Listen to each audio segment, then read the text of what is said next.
ఇక్కడ కూర్చున్న మనందరం కూడా ఒక్కసారి మన జీవితాలను నెమర వేసుకుంటే, మనం పిలువబడిన రోజు ఈరోజు.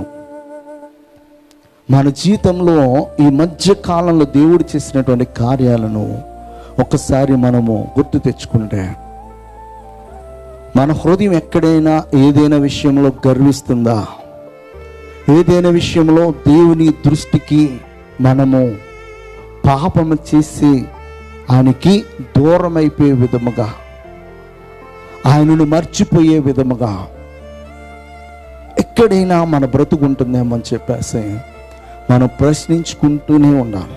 ప్రతిరోజు కూడా, ప్రతిరోజు మళ్ళీ మనము దేవుని యొక్క వాక్యాన్ని బట్టి మనము ప్రశ్నించుకుంటూ ఆ ప్రశ్నకు మన యుద్ధ నుంచి సమాధానం ఖచ్చితంగా దొరకాలి.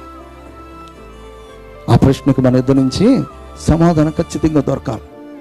అలా దొరకట్లేదంటే మనము మన హృదయాన్ని దేవునికి లేఖనానుసారంగా కాకుండా లోకానుసారంగా మార్చుకుంటూ పోతున్నామని చెప్పేసి మనకు అర్థమవుతుంది.